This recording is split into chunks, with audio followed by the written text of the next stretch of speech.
Hair growth আনার এই secret টিপসটা কেউ তোমাকে বলবে না। আজকে আমি তোমাকে এই সিক্রেট টিপসটা শেয়ার করব, যেটা ইউজ করে তুমি তোমার চুলকে এতটাই লম্বা ঘন করবে যে প্রতি সপ্তাহে তোমাকে পার্লারে চক্কর কাটতে হবে। হ্যাঁ বন্ধুরা, চুলটা এতটাই লম্বা, সিল্কি, স্মুথ হয়ে যাবে যে চুলে ঝরা পড়া বন্ধ হয়ে চুল ঘন মজবুত হতে শুরু করবে। তোমার যদি হেয়ার গ্রোথ এক জায়গায় এসে আটকে আছে, কিছুতেই লম্বা হচ্ছে না, ঘন হচ্ছে না, স্ক্যাল্প ফাঁকা হয়ে যাচ্ছে, তাহলে ঘরে থাকা এই একমাত্র উপাদান চা পাতা দিয়ে তুমি তোমার চুলকে লম্বা, ঘন, কালো করতে পারো। কি করে করবে চলো বন্ধুরা দেখে নিই। চা পাতার মধ্যে থাকা অ্যান্টিঅক্সিডেন্ট ক্যাফেন, যেটা আমাদের চুলকে কালো করে, চুলকে লম্বা করে, ঘন করে। তুমি একটা প্যান নিয়ে নাও, তার মধ্যে 1 চামচ চা পাতা দাও। সেই চা পাতার মধ্যে এক কাপ জল ঢেলে দাও। 1 কাপ জল দিয়ে তুমি এটাকে ফুটতে বসিয়ে দাও। বন্ধুরা, চা পাতা আমাদের স্ক্যাল্প থেকে ড্যান্ড্রাফকে সরিয়ে দেয়, যত বিল্ডআপ আছে সেগুলোকে সরিয়ে দেয়, আর আমাদের স্ক্যাল্পে রক্ত সঞ্চালন বাড়িয়ে দেয়। আমরা অনেকেই জানি না হয়তো যে ডিএসটি হরমোন, যেটা জন্য প্রচুর চুল পড়ে যায়, চুল পড়ে ফাঁকা হয়ে যায়, টাক পড়ে যায় অনেকে, সেই ডিএসটি হরমোনকে কিন্তু ব্লক করে চা পাতা।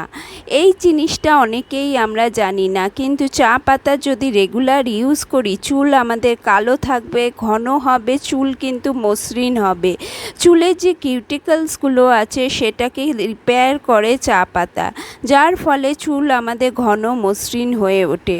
অনেকের মাঝখান থেকে চুল এত রাফ হয়ে যায়, ড্রাই হয়ে যায় যে মাঝখান থেকে ভেঙে ভেঙে পড়ে, সেইটাও বন্ধ করে দিতে পারে চা পাতা, চুলকে এতটাই মসৃণ করে তোলে।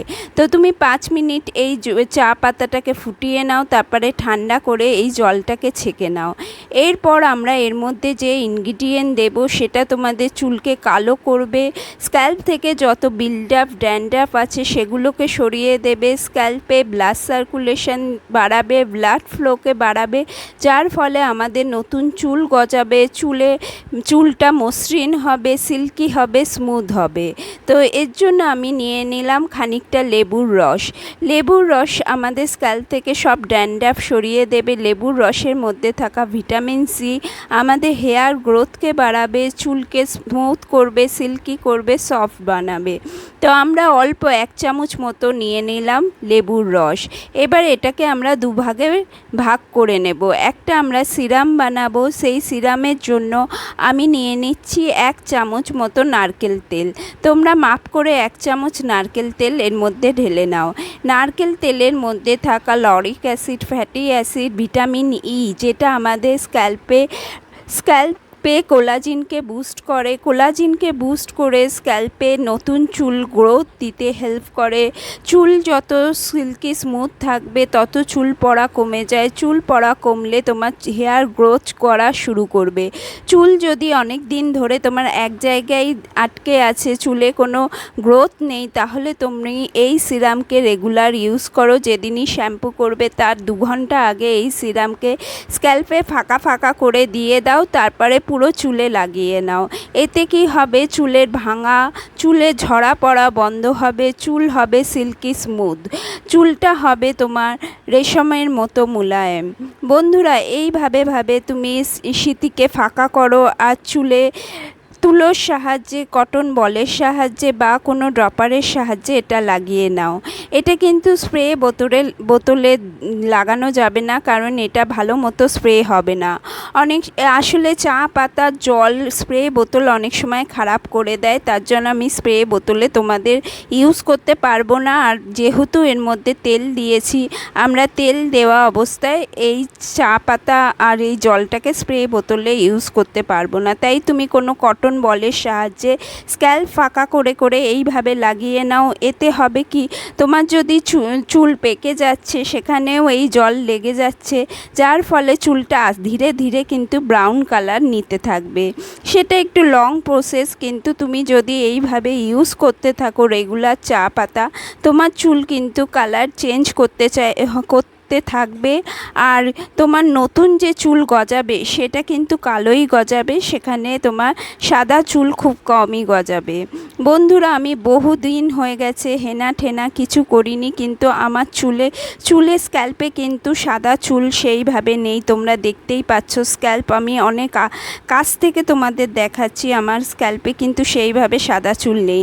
আমি রেগুলারই চা পাতা বা চালের জলকে ইউজ করি, চালের জল আর চা পাতার জল ইউজ করে করে কিন্তু আমার চুলকে ঘন করেছি, চুলকে একটু হলেও সিল্কি স্মুথ করেছি। এর আগে আমার চুল আরও বেশি রাফ ছিল, সেইভাবে আমি যত্ন নিতে পারতাম না। আমার স্ক্যাল্পের সামনে থেকে কিন্তু অনেকটা চুল ফাঁকা হয়ে গেছিলো, আমার স্ক্যাল্প দেখা যেত। সবাই বলতো তোমার কি হয়েছে যে এতটা চুল পড়ে গেছে।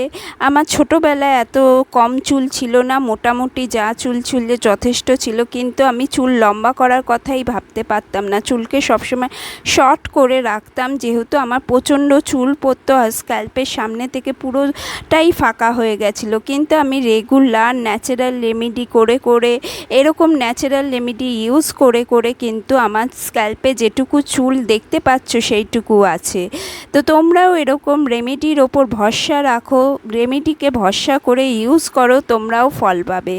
আর বাদবাকি যে জলটা রয়েছে সেই জলের মধ্যে একটা শ্যাম্পুকে তুমি মিক্স করে নাও। তুমি যতটা শ্যাম্পু তোমার লাগে প্রত্যেক দিনের ইউজে ততটাই শ্যাম্পু এই জলে মিক্স করে নাও।